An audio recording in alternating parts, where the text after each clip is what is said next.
Hey everybody, my name is Josh LaFleur from Late Start Piano. Today I'm going to be explaining to you the exact kind of person who needs to be investing in piano lessons. If you are any of these points, or definitely if you have multiple of these points that I'm about to share, if you can relate to these points, then you should be investing in the piano lessons. First thing we need to kind of put out there in the open is that you need to be honest with yourself. So you can lie to me, you can lie to your friends, you can lie to your family, but you can't be lying to yourself because you're only going to be hurting yourself in the long run. So as I'm saying these points, you can even pause the video and just really think for a second if this actually applies to you. If it does, then you already know what to do. You need to invest in some piano lessons with somebody. So first point, number one, is you're not disciplined.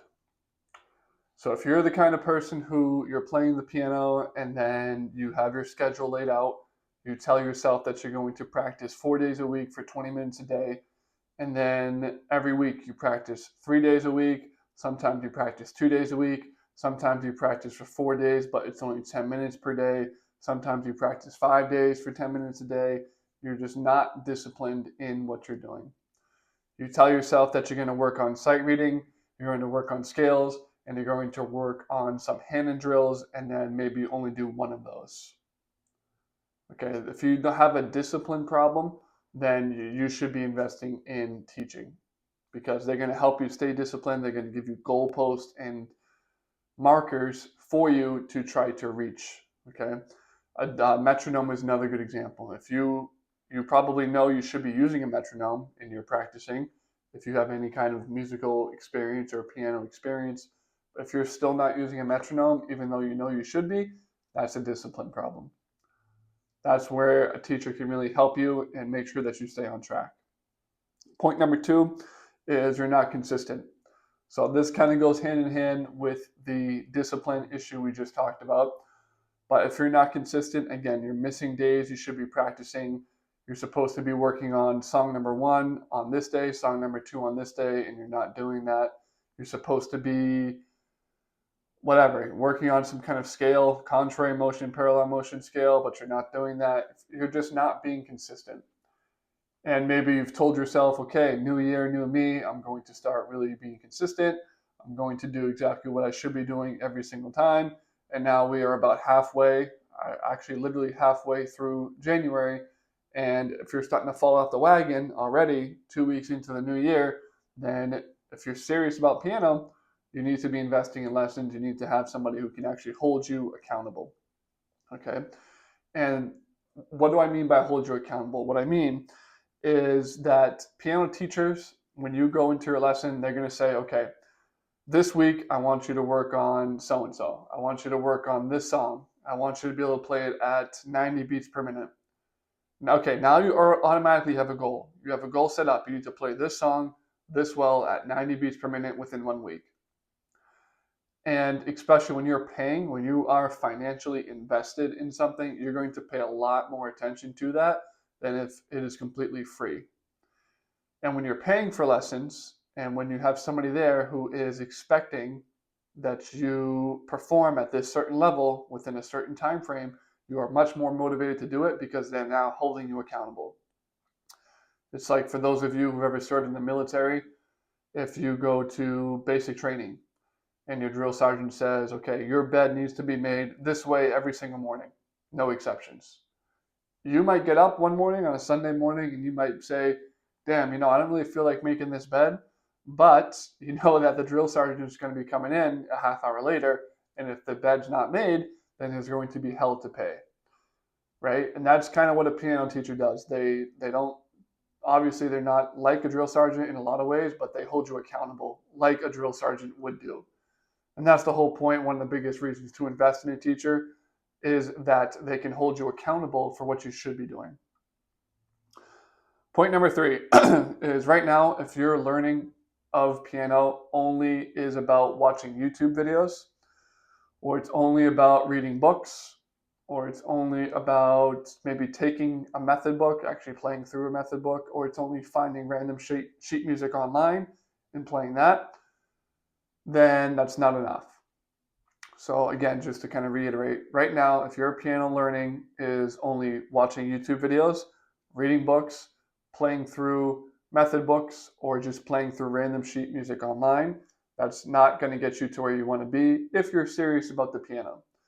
Now, if you're just a hobbyist and you're playing, your goal is to play one song, two songs, three songs, and you're fine with only knowing how to play three songs, then that's fine. You can do what I just told you to do. If you're more serious and you want to actually improve as a pianist, as a piano player, then you need to have a little bit more structure, a little bit more guidance in your practice routine. And again, this is where a teacher can be very, very helpful if you are a little bit more serious about the piano, because they can give you that structure, that expertise that you need to get better faster.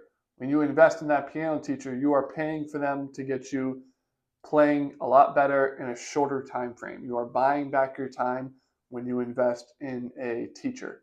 Okay? Yes, it costs money, but you're using that money to buy back time so that you can play the songs that you love a lot faster, and you can be a lot more creative, a lot faster on the piano. You can get exactly to the level that you want to be at. And another good thing about a teacher is that one-on-one connection. They can tailor lessons to you. So for example, let's say right now you just watch a bunch of YouTube videos about ear training, because your goal at the piano for you is to be able to play songs by ear. And right now you're watching a bunch of YouTube videos, you're trying different ways that you hear about as far as actually trying to implement what you're learning. And maybe it's working, maybe it's not working. But the point is, what a teacher can do is they can tailor make your piano lessons to help you with that ear training goal. And they can evaluate you. They can evaluate you logically and objectively, because they're not your family, they're not your friends. Your feelings is not their number one priority. Their number one priority is to get you better at the piano, is to get you to where you actually want to be. So they can be objective with you, and they can say, this part wasn't that good, this part is that good, this is your weakness, this is what we need to work on. Okay, so again, the tailor-made lessons and the structure that piano teachers can provide, that point alone is worth it. It's worth the investment. Next point is, again, if you are serious about the piano, that's where that teacher gives you all that guidance. They give you that collapsible time frames. They're taking a time frame and collapsing it. Without a teacher, within 2 years, you're going to make, let's say, up to a level 8. Without a teacher in your piano skills, with a piano teacher, you might be able to double it. You might be able to hit a level 16. You might be able to hit a level 12. Even if it's only 2 levels up, let's say normally you would have hit a level 8 without a teacher, now you're at a level 10. You just bought yourself back time. And nothing is more valuable, nothing is more important in the world than time. So if you are serious about the piano, then you should be willing to give up your money, or you should feel comfortable with giving up money in order to buy back time, so that you can be as good as you possibly can in the shortest amount of time that it can take. And that's pretty much all the points I had. Hopefully that makes sense. And hopefully you know, at least, this is for you to decide whether or not you should be investing in a piano teacher. If any of those points apply, you absolutely should be. If all of them do or some of them do, then you should be as well. So with all that said, I do have a free PDF. It's a free guide on my website, www.latestartpiano.com. This guide includes 34 essential tips for brand new beginner piano players, what they need to know to get playing songs that they love as fast as possible and as easy as possible. In this guide, we go over practice strategies. We go over music theory concepts. We go over how to set up, how you should be sitting, what's the perfect bench height.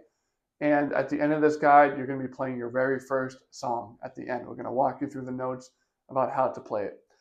If all that sounds good and you are interested, again, head over to my website, latestartpiano.com.